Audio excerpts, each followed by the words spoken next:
feel the textures, feel as you walk around. It'll drop you into this place. You'll get more through that sense.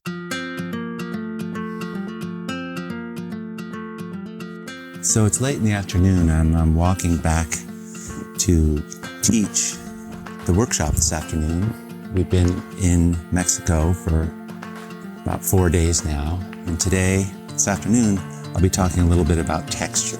Texture in our art, in our lives, and why that's important and how to discern what works well. And I'm walking up towards the Shala, which is a yoga studio, but it's where we're painting and it's open air and it's all covered in carpets. The little pathway going up here is all these river stones that are put together. And what happens here is that you end up walking around barefoot a lot. You're in sandals, but then you leave them at dinner because you take them off. You really feel this place, the sand, all the pathways are swept and there's stones and beautiful tropical leaves that you walk across. So it's very texturally rich, visually rich. The textures of the palms that I'm walking beside right now and the beautiful, smooth, waxy tropical flowers that are so colorful. And I'm looking at one here and it has ants all over it because it's got all this nectar. There's such fragrance too.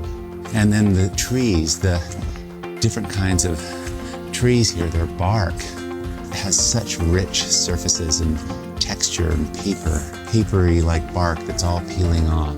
So I thought I would just let you listen in on the ideas I have around texture. I'm going to be teaching this in a few minutes. And obviously texture is something that you see and feel, but you're hopefully in your studio painting and you might not, that maybe makes it harder to do either of those. But I think listening in might give you some insights, might be helpful. At least I hope so.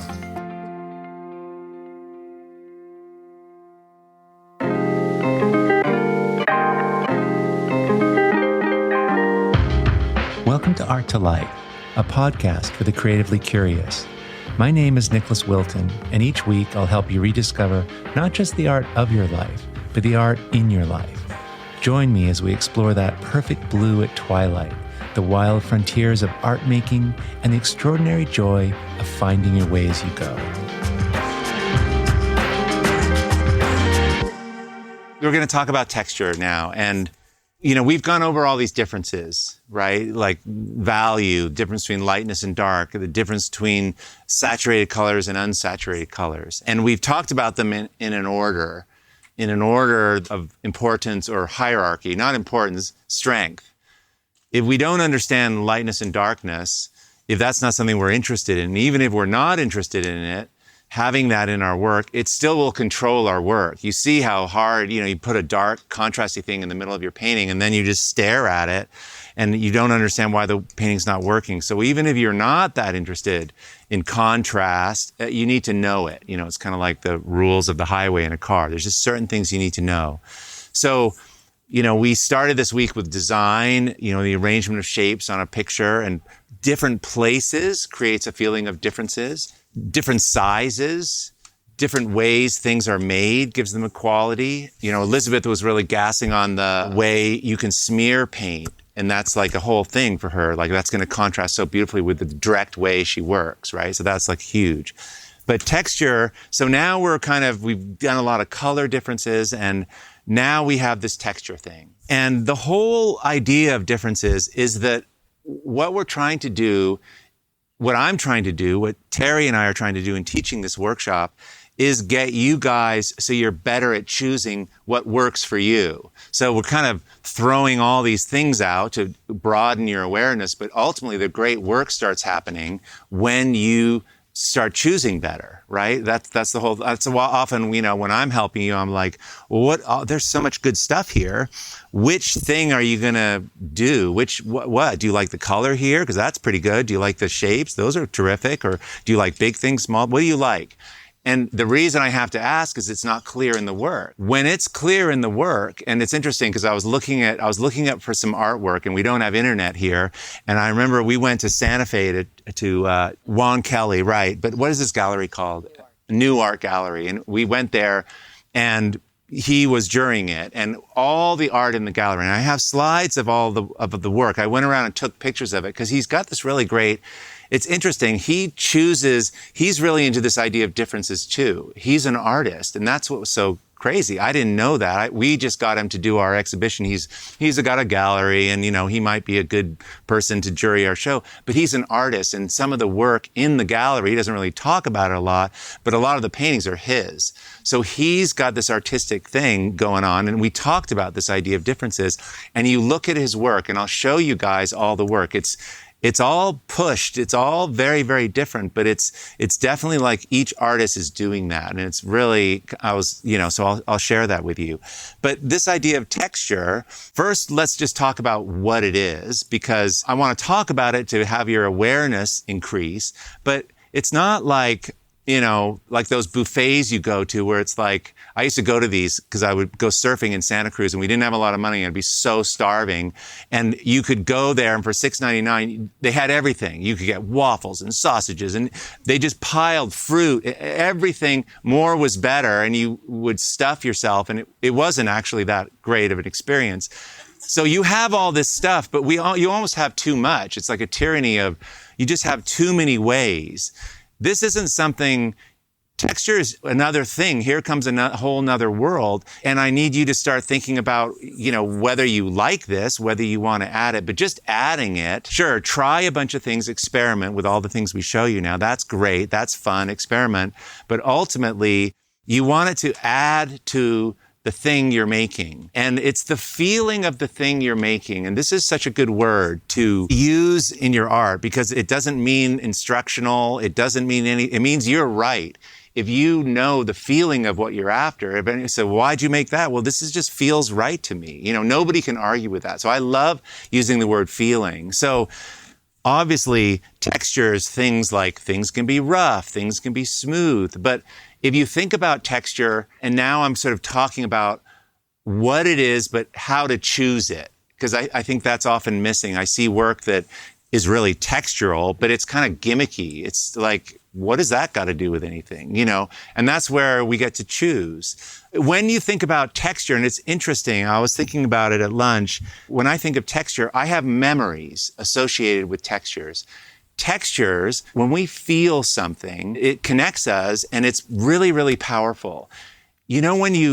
Sometimes when you feel something, you're getting into a hot water, a hot tub or a hot pool or thermal, and it's cold outside and you close your eyes because it's so powerful to feel the silkiness of the water against, the cold air or the wind. It's like you can drop into it more. And so if you can connect the feeling. Sajila, who owns this beautiful place, this gorgeous hill and all these cabins and these pathways, she's like, take your shoes off.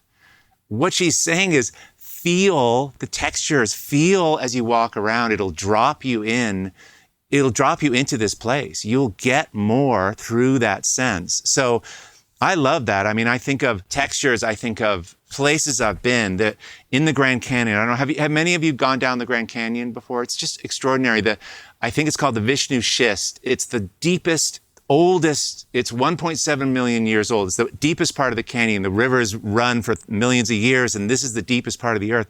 And it's this black rock that it's so old and it's so dense and it's so hard. It's had, millions and bazillions of pounds of rock on top of it. And it's really, really hard. And you can feel that texture. And that has a certain quality to it. When I think of the texture, I have a friend who, he was doing these carpet paintings. He would take carpet samples. And so you can think of a carpet, different carpet has a texture. He was really into this. And that, you can get those samples, they're kind of like paintings. And he would hang this up. His name was Tom Stanley. And this was years ago, but I just thought it was so brilliant. So if you think about a carpet sample, it has a feeling, the texture. But he went one step further and you could touch it and you could actually, he had kind of stains and marks on it, but they were made with things. So there was a fragrance component to it, but you walk into a floor that's stone and it's polished and like that gives a certain feeling. What are the textures that relate to feeling playful? What are the textures that relate to feeling isolated? right? Or vulnerable, or this is a way in to just sort of choosing a little bit more consciously, and this is more for later. Obviously today we're going to be playing with things, but I think it's important to decide what you want and bring it in, but really connect with the feeling of the thing, what it brings to you. When I think of, that carpet, but it reminds me of like wool sweaters. I remember being a little kid and the smell and wearing the sweater, the wool sweater, and the way it felt on your skin, but, being a little like third grader and having to wear that wool sweater, and I'd always get caught in the rain, and it was rough on my neck and it had that smell. It's powerful. This is, like I'm saying this, and some of you guys are going, yeah, I get that. This is what we want to do with our art. We want to show who we are, and then it draws in all the people that relate to us. And that's sort of amazing. And that's when you sell your work. It's like, holy shit, I did this thing. I felt sort of weird doing it and vulnerable. And someone wanted it. So it's connecting. This is really connecting. It's sensual. What is a sensual texture? I mean, maybe this is oversharing, but when I was in high school or, ninth grade, and there was a girl and I had never kissed anyone before. And I was so, I was asking everyone, how do you do it? The whole thing. I mean, I don't know about you, but this was so huge for me. And when I did, I was floored with the softness. Like, no one told me, like, yeah, but it's about the smoothness of the other person, with like the lips, like what that feels like. And I remember just thinking, God, no one prepared me for this.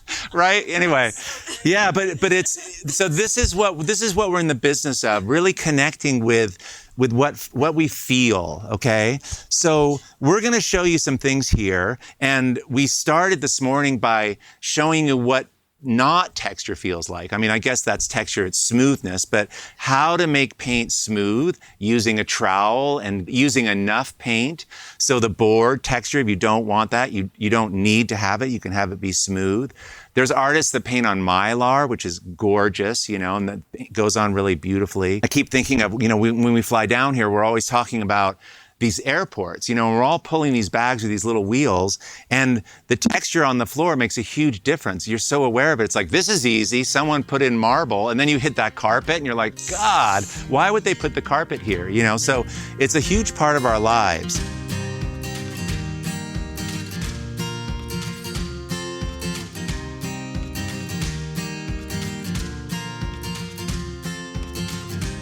So we went over this morning about smoothness, about how to kind of create that. And in a way, when you have a board or a thing that's really smooth, like I covered this up, and this board had a lot of texture on it, a lot of things, and you can see what happens when you smooth over it. The little rough spots come through, but they're more noticeable. If it's smooth, I can draw into this, which is, groove into it, scrape into it, really push into it, and we'll notice it because why? Because it's so not textural. So knowing how to create smooth surfaces, calm surfaces, makes a giant difference in using our texture, because we can be really heavy-handed with it.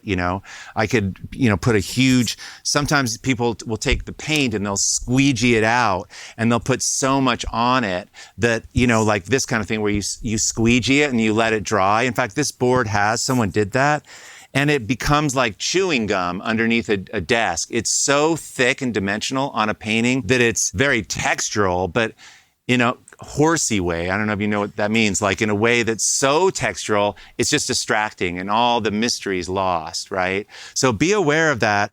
More isn't necessarily better. And if it starts to become really dimensional, then it becomes more like an object, and no amount of values or paint or illusion can compete with it. So again, it's the nuance of how to show differences, but not so many differences to make the difference so great that we lose the relationship, right? We need the relationship between things. We're going to trade off here, showing some things. And I prepared some boards that are really simple. And what I want to talk about is collage first off. And I'll just demonstrate sort of how to glue this on. But the great thing about collage is, and this is kind of cool, you can take things from other places. You know how we were saying you get tired of your work because it's just you alone in your studio and it feels so much like you? Well, now you can think of texture making as and collage as grabbing things from the outside world and bringing them in. We can glue on something.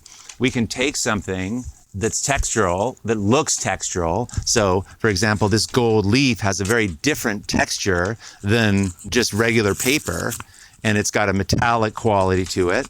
By the way, the paint is glue, just so you know. You can use white paint as glue, but the gloss medium is great because that is glue also, but that dries clear. So I always just use gloss medium mostly for the things I glue on in texture. And what I do, I put, again, and I was saying the other day, this morning, putting gloss medium on like this, adding lots of gloss medium as you're working, different layers, it does create richness and it smooths out the surface, but it allows for the paint to go on kind of better because it's kind of got a nice smooth surface on it.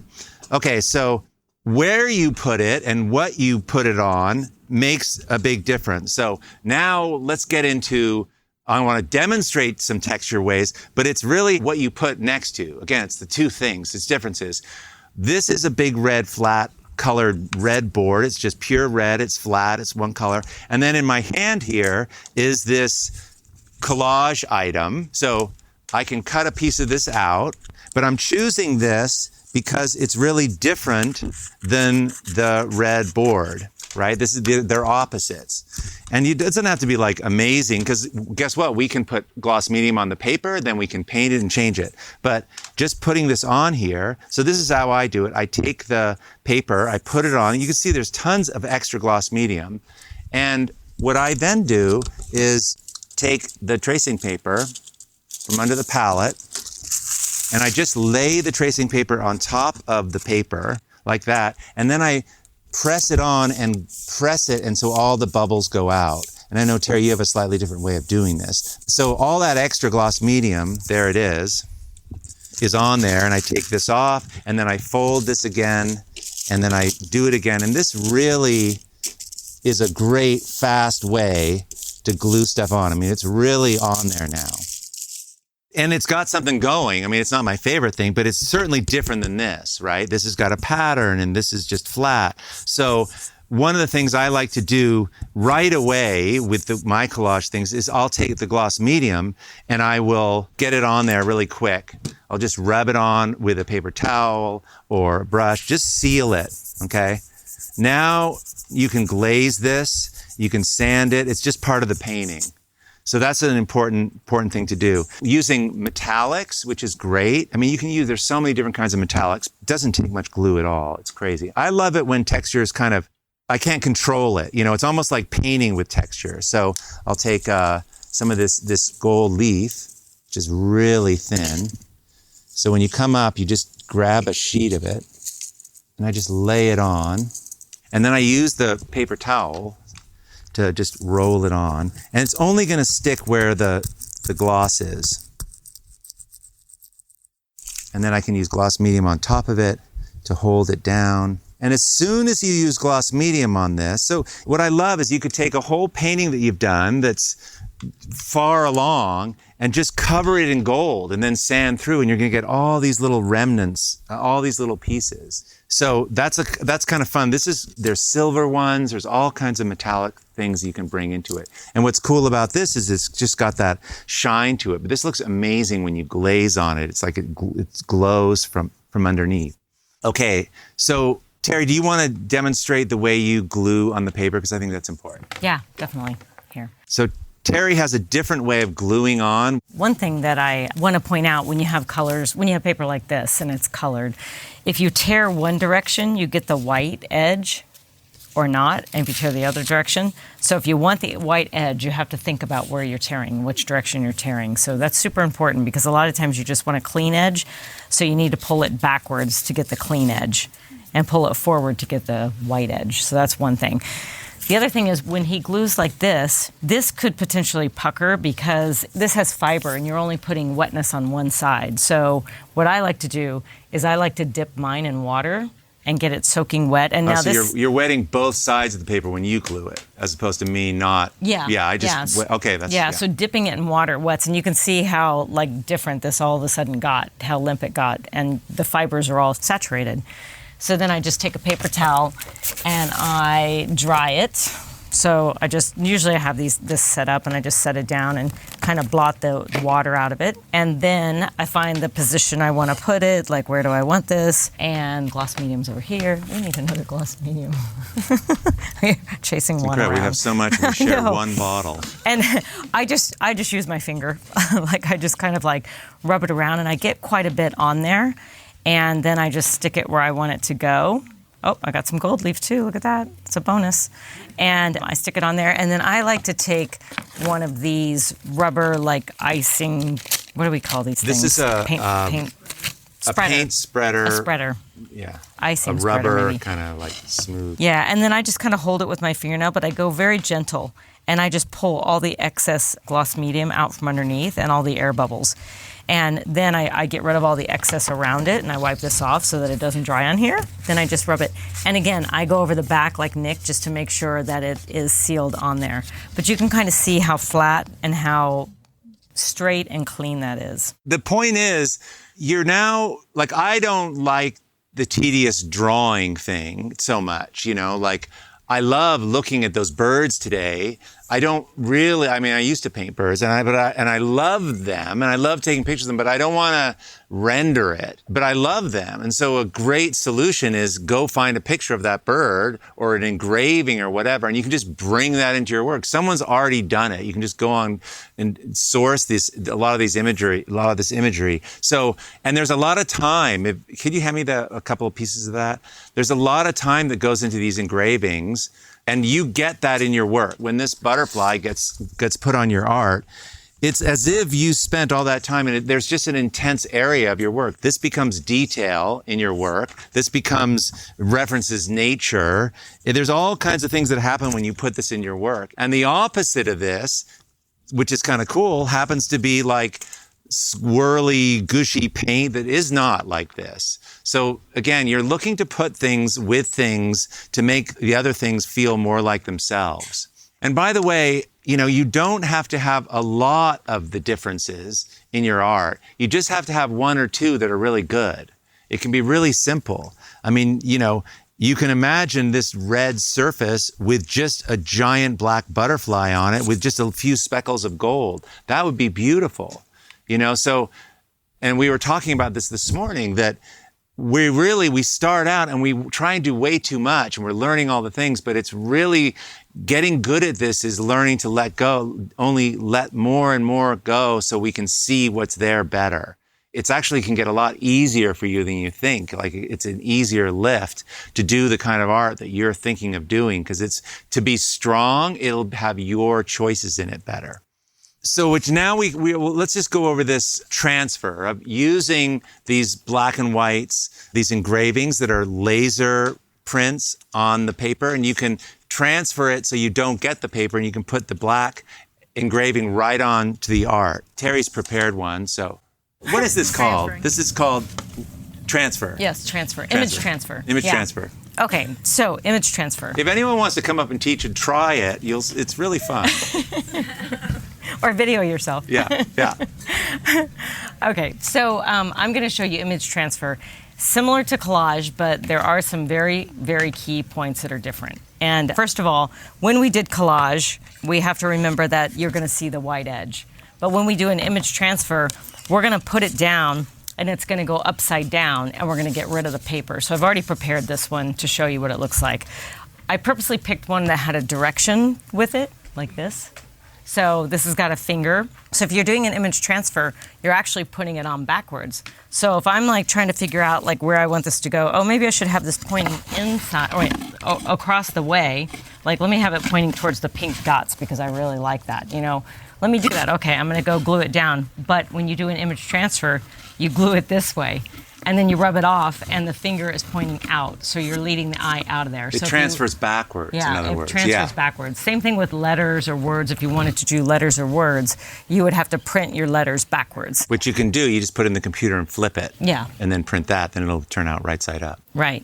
So I'll just use this little hand, and we'll put it on this one, and we'll put it, since that's probably wet, I'm going to put it up here in this corner over here, and I'm going to have it pointing down. So this one is different. You do not dip this one in water because you don't want to get this wet. This has to stay firm, and it has to be a laser printer, again, not inkjet. So I'm going to kind of put it in this light area right here, and I'm going to put the gel medium, and because this is a small transfer, I want to get it thick, but I don't need a lot because I know the size. So I rub it around, and then this is the most important part. When you place this, you want to be very careful. Like I just kind of, you can see it's kind of sticking off. I don't want to get any gel medium on the back of this one. I have to be super careful. But I wanted to get it adhered really tight to the board because you want to get the air bubbles out. So I'm going to use that little spreader thing again, and I'm going to hold my finger on this to hold it in place, and I'm going to scrape it this way one time, and then I'm going to clean this spreader really, really, really good. And I'm putting a lot of pressure, so now I'm make sure my finger's clean, and I'm going to go this way, and I'm going to push it out, and you can see all of the gel gloss coming out from underneath. Don't you say that prayer, that thing that helps, where you like say a certain thing to... Please, please, please, that prayer. Yeah. Please work. Please, please. So now you can see I didn't get any gel gloss on the back of that. This one I put down before or after lunch, so it's been on here a couple of hours, and I'm going to take it off right now so that you can see, like, after this dries, I'd leave it. You can leave it overnight. You can leave it a week. You can leave it, but you want to make sure it's dry. Sometimes when you feel it, you can kind of feel it's kind of cool, and that means it's not dry, where this one's more like room temperature because it's dry. If you go too soon, it's going to rub the ink. The ink's not going to adhere because the gel hasn't, like, dried underneath. So this one, you can kind of see it's just a white piece of paper. So when you start to get it wet, and that's how you're going to take it off, I'm just going to put my hands in my water bucket, and I'm going to start getting this painting wet. And you can start to see the design coming through all of a sudden. So it's coming through, and it's getting wet. I'm just going to take my finger. It's one of those. No, I'm kidding. I'm going to take my finger, and I'm going to start rubbing. And I'm going to start rubbing the paper off the back. So, and then what I want to point out with this and why I put it where I put it was to give you guys a really good example. So all the paper's coming off, and I can keep rubbing it and keep rubbing it. But I purposely placed it here because I think what's super important for you guys to, when you're thinking about where you're going to place your transfer, what did I put it over? I put it over a light value, a medium value, and a dark value, and this is light 2. You can see if you put that butterfly over a dark value, all of the wings and the white space and the wings is just you're not gonna see it because it's over dark and it's dark. But if you put it over a light value or a medium value, you're gonna actually see the actual design. So the design just gets lost over here in this dark. So just be very careful where you place it. That's why I told you I was putting this over a light value, because I wanna see the hand. If I moved it just a hair down, you might see it in this brown and a little bit in that blue, but you're just gonna lose it over here, the design. Sometimes you want to do it on purpose. You might want to see it like that. Like maybe I don't want just a big circle in the middle, so I purposely put it over this dark value, and now there's a quiet conversation in the darks of this little flower thing. So super important to think about where you're going to place your transfer, because you have to think a little backwards, like it's upside down, and what's it going to go over so you can see it or not see it. So super important. But it adds a degree of everybody. Even if we're a loose artist and we don't like doing detail, like suddenly you can bring this into your work, which is kind of great, right? Just to have this come in. It's wonderful. And I think there's something also that's really interesting about bringing these engravings. We have a whole bunch of them over there. And I don't know, I'll just be curious at the end of the workshop when we're looking at all the work and you'll be taking your things home. You go through all the images and something will speak to you and you'll just be like, I don't know, Eskimo, perfect. It doesn't make any sense at all, but just check it out. Like the things that come across your path, and this is just a pile of images, random images, but the things that you're going to find and the things you're going to choose, you don't even know it, but sometimes it makes a lot of sense what ends up being in there. It's just sort of fun.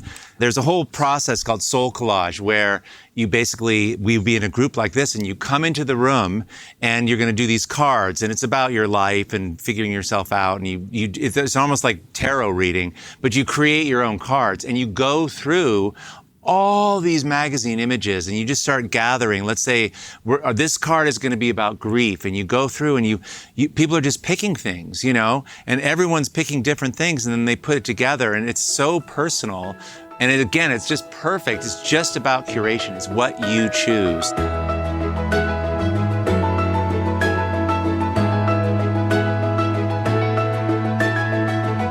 also kind of great about texture and doing things like this is randomness can happen. And when randomness happens and you're not in control of what comes across, but just be aware of it and put yourself in situations where new things happen. Come to places like this, go have different experiences. It's all kind of meant to be a little bit, it's just surprising. I'm always amazed at what sometimes the things that people put in their work, and it's like, God, that's just perfect for, what do you think about this? So that's another thing. It broadens your work in a way, it broadens it. It makes it more universal because it's of the world, right? And that's more open and more spacious. The more open and spacious you are, the more that you can let in, when I'm not so, I don't want to collage and everything. I have to paint everything by hand and we have a really strict thing. It's like, there's a give and take here and just a receptivity that is kind of cool that makes this idea of texture and collage really exciting, I think, and changes your art. So the simple texture is using sandpaper. And I love sandpaper. I use this all the time. And I've done it with on all your paintings. I'm going to sand on this. This is the white collage, the little white piece of paper that I glued on. And it's protected now. No stain will get on it. I can wipe a stain off of this because I put gloss medium all over it. Okay, so that's important to know because if I don't put gloss medium on it and I use a stain on it, it's just going to be like coffee on a newspaper. It just stains it and then you're stuck. And, that's a bummer, so this is protected. I could put a stain on top of this, and because of the gloss medium, I can wipe it all off. But I can also sand it a little bit. I'm sanding through the gloss medium a little, and I can take a screwdriver or any sharp tool, right? And I can draw through this. This is a little wet still, so it's kind of tearing up, but it'll still work. And wherever the sandpaper has broken through the gloss medium, it will allow a stain to go through. That's sort of beautiful. I think this thing of taking the collage, not just leaving it like a foreign object, but kind of integrating it into the painting. So we went over glazing, any kind of thin paint that has a lot of water in it will work. So I'm going to mix up a little quinacridone gold, which is a really nice, transparent colors, by the way, are really good for glazing, right? Because you can see through them. But I'm going to put a little bit of black in with this quinacridone gold, this golden color, and just to make it a little less golden, right? Just to make it a little richer. But I'm going to glaze this now, okay? And now I can wipe it off. Do you see that? See the scratches in it? And I can use a little steel wool or paper towel. The steel wool is really good to slowly wear this off. It's still wet, so I have lots of time. But paper is just just paper. You can just take paper and glue it on your board. And it is such a nice, look at that. It's like it just really, really brings it in relationship to the picture. There's where it was not gloss medium. See, it just went brown. So that'll happen. But this is such a nice way to incorporate this collage. You can just really, same thing with this gold, you can bring this in here. You're not done, you can just start painting on these things and just using it as another layer and bearing that texture in there. It's really the bearing of the texture and having it come through. See how beautiful that is? And this is my recommendation is play with all these things now and then just get used to them and try different things. But even if you were just going to paint a white chicken on a red background, it will look better on this richer surface. There's just time and history involved in it. Anyway, so I hope that was kind of helpful, getting some thoughts around texture and specifically kind of gluing and using collage and this image transfer. I know it's probably hard to visualize completely, but if you go to the show notes, we'll have some links there for you guys to go to our YouTube channel and watch how this all happened. We'll put that together for you. Thanks so much for being here. And again, for those of you who are interested in learning some cool color information, we have a really cool color tips PDF that you can get from colortipspdf.com. It's free and it can really help you. It's really the sort of notes to the color that I teach in a workshop. So go ahead, you can download that for free. Thanks so much for being here, and I will talk to you really soon. Okay. Hey, thanks for listening to the Art to Life show. If you enjoyed the podcast, please help me get the word out by sharing it with your friends on Instagram at arttolife_world. The recording of this and all episodes, along with a place to leave comments, see additional photos, and discover a whole new approach to making art, can be found by going to arttolifepodcast.com. And secondly, if you could leave a rating and review in whatever app you're listening on today, I would super appreciate it. It makes a big difference. And last but not least, before you go, if you'd like to be on my artist list, every Sunday morning I send out a video blog all about art making. Go to arttolifepodcast.com to sign up. And all these links are in the show notes, of course. Thanks so much for being here, and we'll see you next week.